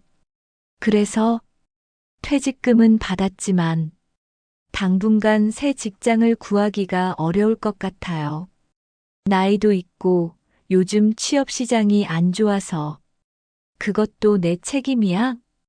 그런 게 아니라 아버지가 조금만 도와주시면. 어떻게? 명수는 망설이다가 말했다. 아버지 통장에 돈이 좀 있으시잖아요. 조금만 빌려주실 수 있을까요? 그 순간 나는 모든 것을 깨달았다. 처음부터 돈이 목적이었구나. 얼마?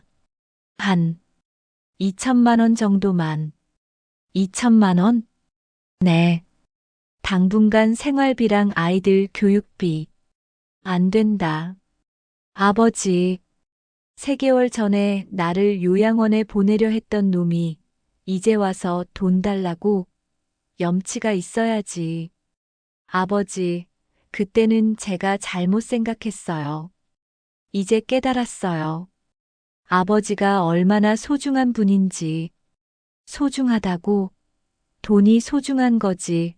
내가 소중한 게 아니라. 명수가 무릎을 꿇었다. 아버지, 제발. 저희가 잘못했어요. 다시 기회를 주세요. 일어서. 보기 싫어.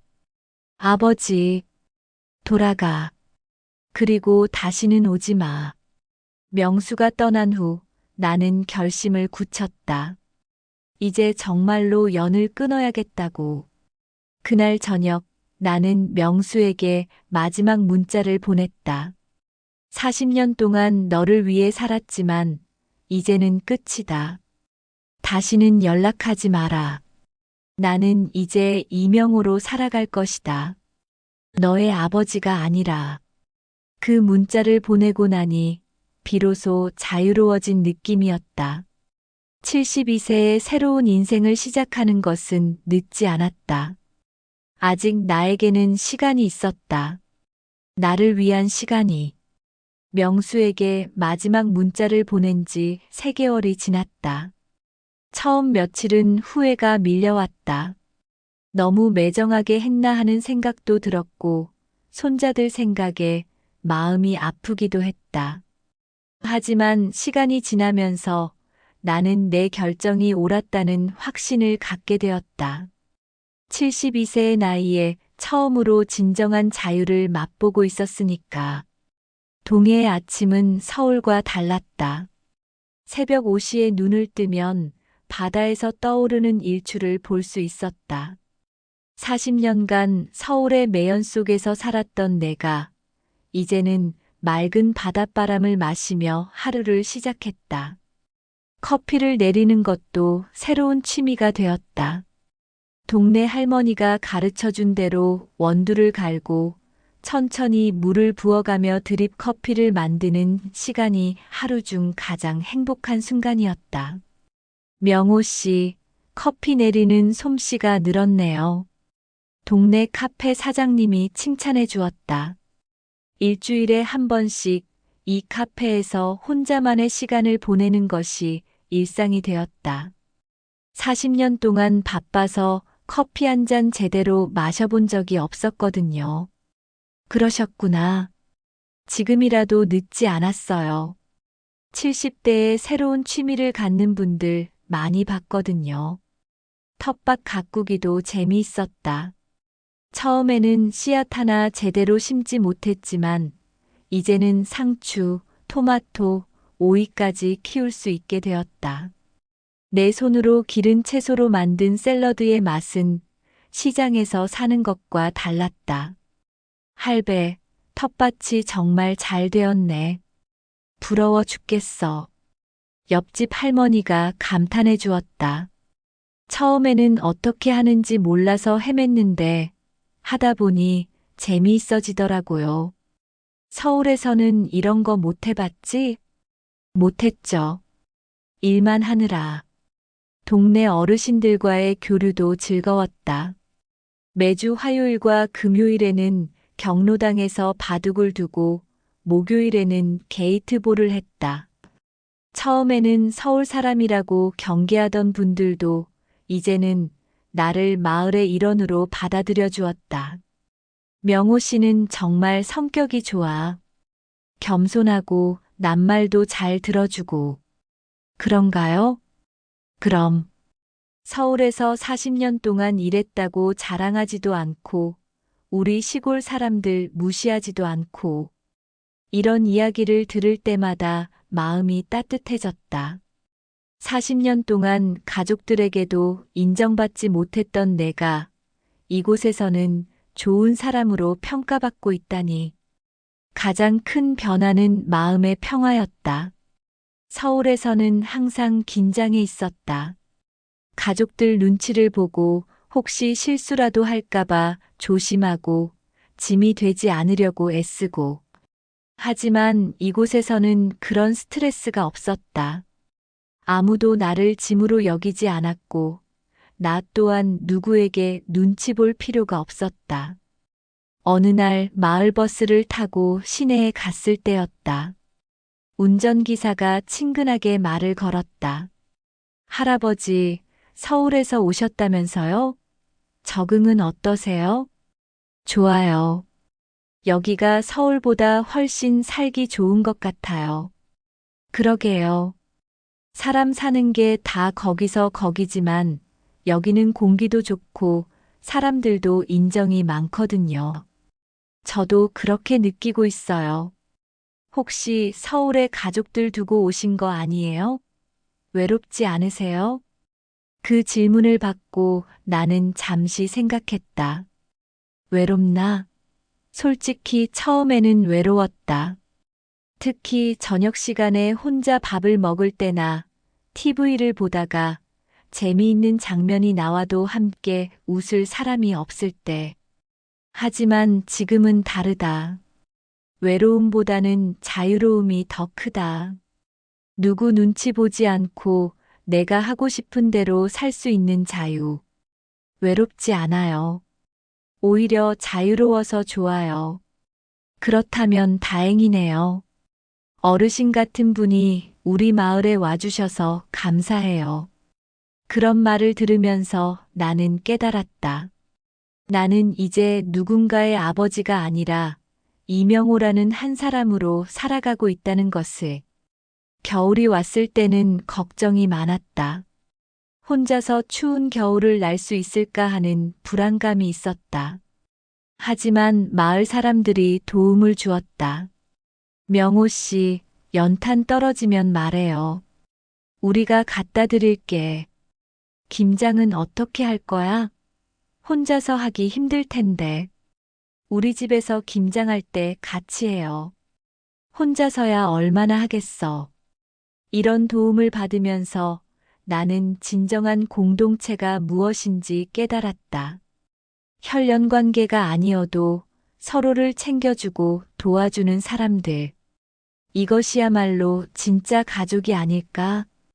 봄이 되자 나는 새로운 도전을 시작했다. 동네 할아버지가 가르쳐준 낚시였다. 명호야, 바다에 살면서 낚시 안 해보면 섭섭하지. 저는 낚시 같은 거 해본 적이 없어서. 뭐 어려운 게 있나? 그냥 바늘에 미끼 달고 던지면 되는 거야. 처음에는 정말 아무것도 잡히지 않았다. 하루 종일 앉아 있어도 고등어 한 마리 못 잡는 날이 대부분이었다. 하지만 그 시간이 좋았다. 바다를 바라보며 아무 생각 없이 앉아 있는 시간. 40년간 쉴 새 없이 달려온 인생에서 처음으로 정말 아무것도 하지 않는 시간을 가져본 것이다. 한 달 후 드디어 첫 번째 물고기를 잡았다. 손바닥만한 전어였지만 그 기쁨은 이루 말할 수 없었다. 할아버지가 잡은 거예요? 옆에서 낚시하던 아이가 신기해했다. 그럼 할아버지가 잡았지. 우와, 대단해요. 그 아이의 감탄을 받으며 나는 뿌듯했다. 72세에 처음 잡은 물고기였지만 그 어떤 성취감보다 컸다. 여름이 되자 나는 더욱 활동적이 되었다.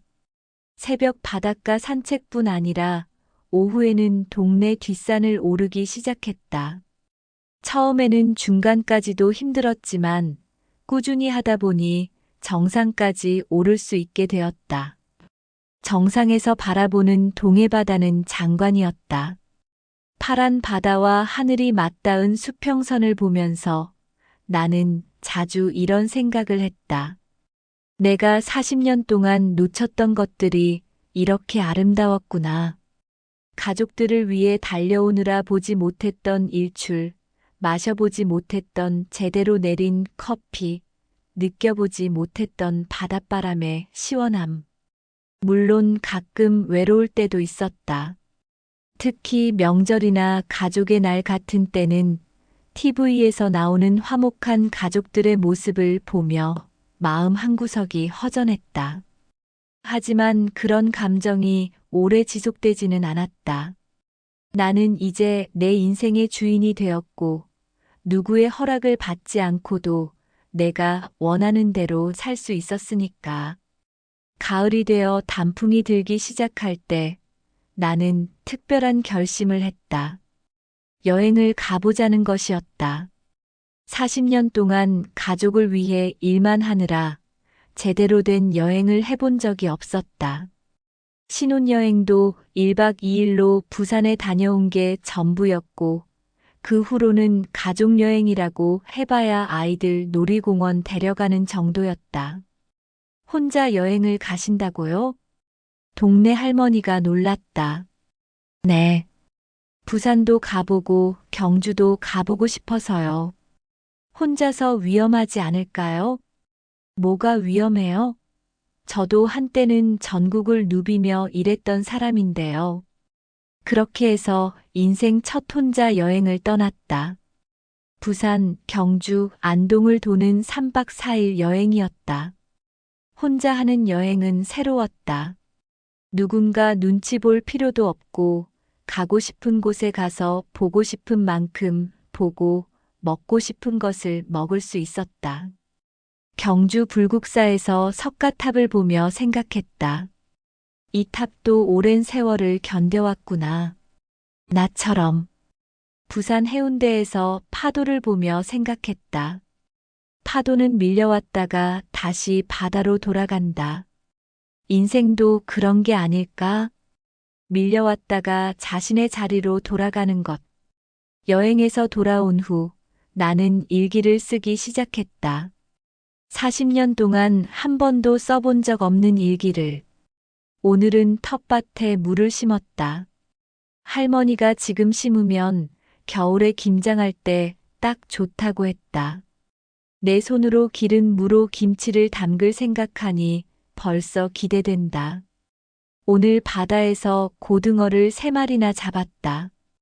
이웃집 할아버지가 부러워했다. 한 마리 갖다 드렸더니 정말 좋아하신다. 나눠 먹는 기쁨이 이런 거구나. 오늘은 비가 와서 하루 종일 집에 있었다. 커피를 여러 잔 내려 마시며 책을 읽었다. 40년 만에 읽는 소설이었는데 이렇게 재미있는지 몰랐다.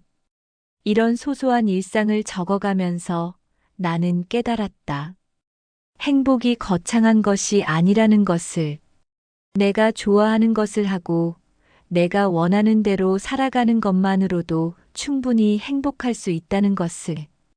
그리고 무엇보다 중요한 건 나는 이제 더 이상 누군가의 아버지나 누군가를 위해 살아가는 사람이 아니라는 것이었다. 나는 이제 그냥 이명호였다. 72세의 이명호가 하고 싶은 대로 살아가는 온전한 나 자신이었다. 동해에서 혼자 살기 시작한 지 1년이 되어갈 무렵 예상치 못한 방문객이 찾아왔다. 그날도 평범한 오후였다. 텃밭에서 배추를 돌보고 있는데 현관문을 두드리는 소리가 들렸다. 누가 올지 전혀 예상하지 못한 상태에서 문을 열었는데 그곳에 명수가 서 있었다. 1년 전보다 많이 초췌해진 모습이었다. 머리에는 흰머리가 늘었고 얼굴에는 깊은 주름이 패여 있었다. 아버지. 나는 아무 말 없이 그를 바라봤다. 갑자기 와서 죄송합니다. 꼭 드리고 싶은 말씀이 있어서. 할 말 있으면 여기서 해. 밖에서 말하기엔 좀 길어질 것 같은데요. 나는 잠시 망설이다가 문을 열어주었다. 하지만 반갑지 않다는 표정을 숨기지 않았다. 거실에 앉은 명수는 한참 동안 입을 열지 못했다. 그러다가 천천히 말을 시작했다. 아버지, 지난 1년 동안 정말 많은 일이 있었어요. 그래서 새 직장을 구했어요. 전보다는 월급이 적지만 그래도 안정적인 곳이에요. 다행이네. 그리고 은영이와 이혼했어요. 그 말에 나는 조금 놀랐다. 이혼? 네. 제가 실직하고 나서 갈등이 많았어요. 은영이가 계속 아버지한테 돈 좀 빌리자고 했는데 저는 그럴 수 없다고 했거든요. 그래서 이혼했다는 거야? 그것만이 이유는 아니지만 근본적으로 가치관이 달랐던 것 같아요. 은영이는 아버지를 그냥 돈으로만 봤어요. 필요할 때는 이용하고 필요 없을 때는 버리는. 나는 조용히 들었다. 저도 예전에는 그런 생각이 있었던 것 같아요. 아버지를 당연하게 여기고 아버지의 희생을 당연하다고 생각했던. 명수의 목소리가 떨렸다. 지난 1년 동안 혼자 아이들을 키우면서 깨달았어요. 아버지가 얼마나 힘드셨을지, 40년 동안 저희를 위해 얼마나 많은 것을 포기하셨을지, 나는 여전히 무표정으로 듣고 있었다. 민지와 준우도 할아버지를 많이 그리워해요. 매일 할아버지는 언제 와? 라고 물어봐요. 그래서 나한테 뭘 바라는 거야?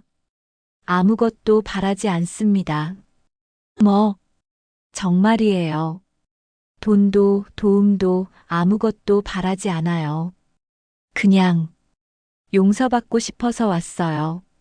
명수가 고개를 숙였다. 아버지, 저희가 정말 잘못했어요. 아버지를 사람이 아니라 그냥 의무나 짐으로만 생각했던 것 같아요. 아버지도 꿈이 있고 하고 싶은 일이 있고 행복할 권리가 있는 한 사람이라는 걸 생각하지 못했어요. 그 말을 들으며 나는 복잡한 심정이었다. 1년 전 그토록 듣고 싶었던 말이었지만 이제는 별로 감동이 오지 않았다. 이제 와서 그런 말 해봤자 뭐해? 저도 알아요. 너무 늦었다는 거. 하지만 그래도 한 번은 말씀드리고 싶었어요. 명수가 주머니에서 무언가를 꺼냈다. 낡은 사진 한 장이었다. 이거 아버지 퇴직식 날 찍은 사진이에요. 정리하다가 찾았는데 사진 속에는 40년 무사고 운전을 기념하는 플래카드를 들고 있는 내 모습이 있었다. 그때는 자랑스러워 보였는데 지금 보니 어딘가 쓸쓸해 보였다. 아버지가 얼마나 자랑스러운 분인지 이제 알겠어요. 40년 동안 한 번도 사고 내지 않고 매일 수백 명의 사람들을 안전하게 태워다 주셨잖아요. 그런 아버지를 저희가 너무 함부로 대했던 것 같아요. 나는 그 사진을 받아들지 않았다. 명수야, 내가 지금 하는 말들이 1년 전에 필요했던 말이야. 이제는 늦었어. 알고 있어요. 나는 이제 다른 인생을 살고 있어. 너희들이 없어도 행복해. 그것도 알고 있어요. 아버지가 여기서 잘 지내고 계신다는 소식 들었어요. 그럼 왜 온 거야? 명수가 깊은 숨을 쉬었다. 아버지, 저희 다시 같이 살 수 없을까요? 나는 그 말을 예상하고 있었다. 안 된다. 아버지, 1년 전에도 말했지만 나는 이제 누군가의 아버지로 살고 싶지 않아.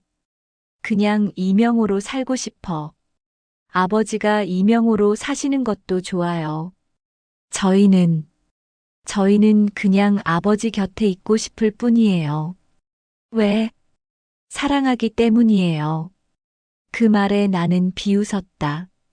사랑? 1년 전에는 요양원에 보내려고 했으면서 그때는 정말 어리석었어요. 사랑이 뭔지 몰랐어요. 지금은 안다는 거야? 네. 아버지를 잃고 나서야 알았어요. 아버지가 얼마나 소중한 분인지. 나는 일어났다. 명수야, 내가 그렇게 말하는 건 좋지만 나는 이미 결정했어. 더 이상 너희들의 아버지로 살지 않겠다고. 아버지. 그리고 솔직히 말하면 내가 지금 하는 말들이 진심인지도 의심스러워. 또 뭔가 필요한 일이 생기면 나를 짐으로 여길 게 뻔해. 명수가 벌떡 일어나 무릎을 꿇었다. 아버지, 그렇지 않아요. 정말로 아버지를 사랑해요. 아버지 없는 1년이 얼마나 힘들었는지 아세요? 일어서 보기 싫어. 아버지, 제발. 그때 밖에서 아이들 목소리가 들렸다. 아빠, 할아버지 계세요? 민지와 준우의 목소리였다. 명수가 아이들을 데려온 것이었다. 할아버지. 준우가 뛰어들어와 내 다리에 매달렸다. 할아버지, 보고 싶었어요. 8살이 된 준우는 1년 전보다 훌쩍 컸다. 민지도 들어와 조심스럽게 나를 바라봤다. 할아버지, 안녕하세요. 10살이 된 민지는 어른스러워 보였다. 아이들을 보니 마음이 흔들렸다. 이 아이들에게는 죄가 없으니까. 그래, 많이 컸네. 할아버지, 저희 할아버지랑 같이 살고 싶어요. 준우가 매달렸다. 준우야. 할아버지, 아빠가 매일 할아버지 이야기해요. 할아버지가 얼마나 좋은 분인지, 얼마나 고마운 분인지. 민지가 말했다. 그래? 네. 그리고 아빠가 맨날 울어요. 할아버지한테 잘못했다고. 나는 명수를 바라봤다. 명수의 눈에는 눈물이 고여 있었다. 아버지, 정말로 후회하고 있어요. 매일매일 후회해요. 어떻게 하면 아버지한테 용서받을 수 있을까 생각만 해요. 용서받고 싶어서 아이들까지 데려온 거야? 아니에요. 아이들이 할아버지 보고 싶다고 해서. 저도 어떻게 할 줄 몰라서. 준우가 내 손을 잡았다. 할아버지, 우리 집으로 오세요. 할아버지 방도 만들어 놨어요. 큰 방으로. 큰 방? 네. 아빠가 할아버지 오시면 큰 방 드린다고 했어요. 그리고 할아버지가 하고 싶은 거 다 하게 해드린다고 했어요. 민지가 덧붙였다. 할아버지, 저희가 정말 할아버지 그리워했어요. 엄마는 이제 없지만 저희랑 아빠는 할아버지가 꼭 필요해요. 그 말을 듣고 나는 마음이 복잡해졌다. 아이들의 순수한 마음과 명수의 후회하는 모습을 보니 1년 전의 분노가 조금씩 누그러지는 것 같았다. 하지만 쉽게 결정할 수는 없었다. 명수야, 내가 정말 변했다는 걸 어떻게 믿어? 증명해 보이겠어요. 시간이 걸리더라도. 어떻게? 아버지가 원하시는 대로 해드릴게요. 아버지가 하고 싶은 일, 가고 싶은 곳, 만나고 싶은 사람. 모든 걸 아버지 뜻대로 하게 해드릴게요. 그게 진심이야? 네. 그리고 아버지를 더 이상 아버지로만 보지 않겠어요. 이명호라는 한 사람으로 보겠어요. 그 말에 나는 조금 놀랐다. 뭐라고? 아버지도 꿈이 있고 하고 싶은 일이 있고 행복을 추구할 권리가 있는 한 사람이라는 걸 이제 알았어요. 나는 한참 동안 생각했다. 정말로 명수가 변한 걸까? 아니면 또 다른 목적이 있는 걸까? 명수야, 나는 이제 72세야. 몇 년 살지도 모르는 늙은이를 위해 내 인생을 바치려고 바치는 게 아니에요. 함께 사는 거예요. 아버지의 인생과 저의 인생이 함께 어울려 사는 거요. 그게 가능할까? 해보고 싶어요. 아니, 꼭 해야 해요. 그래야 저도 제대로 된 사람이 될 수 있을 것 같아요. 준우가 다시 내 다리에 매달렸다. 할아버지, 네. 우리랑 같이 살아요. 할아버지 없으면 안 돼요. 민지도 조심스럽게 내 손을 잡았다. 할아버지, 저희가 할아버지 잘 모실게요. 약속해요. 아이들의 간절한 눈빛을 보며 나는 마음이 흔들렸다. 이 아이들이 정말로 나를 필요로 하고 있다는 것을 느낄 수 있었다. 하지만 쉽게 결정할 수는 없었다. 명수야, 하룻밤 생각해 볼 시간을 줘. 네, 아버지. 저희는 근처 모텔에서 자겠어요. 아니다. 여기서 자고 가. 그날 밤 오랜만에 집안에 사람들의 웃음소리가 들렸다. 아이들이 할아버지와 함께 있다는 것만으로도 행복해했고 명수는 조심스럽게 나를 대했다. 저녁을 준비하면서 명수가 말했다. 아버지, 제가 할게요. 괜찮아. 내가 하던 거니까. 아버지 요리 솜씨가 늘으셨네요. 혼자 사니까 자연스럽게 늘었지. 아버지가 이렇게 살림도 잘하시는 줄 몰랐어요. 정말 대단하세요. 그런 대화를 나누면서 나는 명수가 정말로 변한 것 같다는 느낌을 받았다.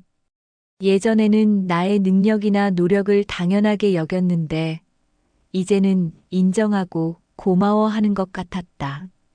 밤늦게 아이들이 잠든 후 명수와 단둘이 이야기를 나눴다. 아버지, 정말 죄송해요. 40년 동안 아버지가 해주신 모든 것들을 당연하게 생각했던 그런 이야기는 그만해. 네. 대신 앞으로는 달라지겠어요.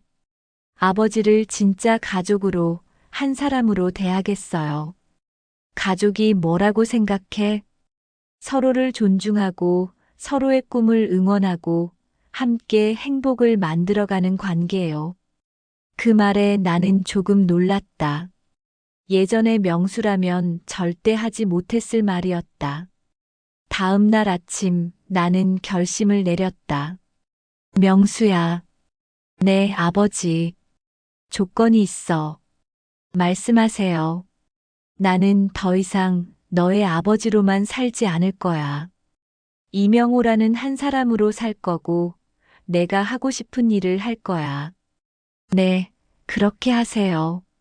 그리고 만약 다시 예전처럼 나를 대한다면, 그때는 정말로 영영 만나지 않을 거야. 그런 일은 없을 거예요. 확신해? 네. 약속드려요.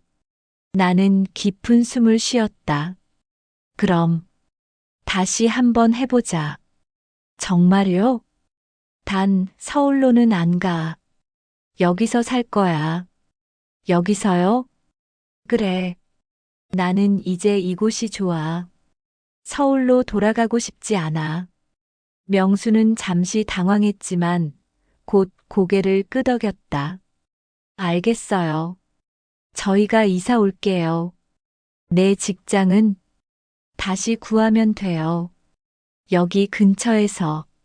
쉽지 않을 텐데. 괜찮아요. 아버지와 함께 사는 게 더 중요해요. 그렇게 해서 우리 가족은 다시 함께 살게 되었다. 하지만 이번에는 달랐다. 나는 더 이상 가족을 위해 희생하는 아버지가 아니라 가족과 함께 행복을 만들어가는 이명호였다. 명수도 달랐다. 나를 당연한 존재로 여기는 것이 아니라 존중하고 감사해야 하는 마음으로 대했다. 아이들도 달랐다.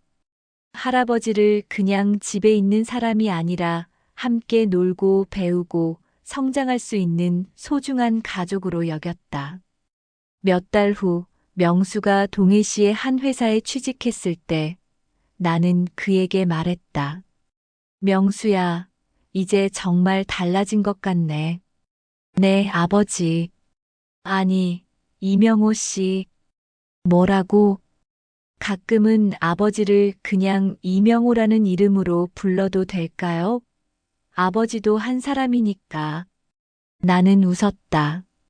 72세에 내 이름을 되찾은 기분이었다. 그래, 가끔은 그렇게 불러도 좋지. 이명호 씨, 앞으로 뭐 하고 싶으세요? 글쎄, 낚시도 더 배우고 싶고, 여행도 더 다니고 싶고, 그리고 너희들과 함께 행복한 추억도 많이 만들고 싶어. 저희도 그래요. 이명호 씨와 함께 새로운 인생을 살고 싶어요. 그렇게 나는 72세에 새로운 인생을 시작했다. 누군가의 아버지가 아닌 이명호라는 온전한 한 사람으로서의 인생을. 그리고 그 인생은 그 어느 때보다도 아름답고 의미 있었다. 바닷가 집 앞 텃밭에서 손자들과 함께 채소를 키우고 명수와 함께 낚시를 가고 가족 모두가 함께 일출을 보러 나가는 그런 일상들. 40년 동안 놓쳤던 진짜 가족의 의미를 72세에 찾은 것이다. 해질 무렵 바다를 바라보며 나는 생각했다. 인생은 정말 언제든 다시 시작할 수 있구나. 72세에도. 그리고 가장 중요한 것은 나 자신을 잃지 않는 것이구나. 누군가를 위해 살더라도 내가 누구인지만은 잊지 말아야겠구나. 나는 이제 이명호였다. 누군가의 아버지이면서 동시에 온전한 나 자신인 이명호. 그것이 내가 72세에 되찾은 가장 소중한 것이었다.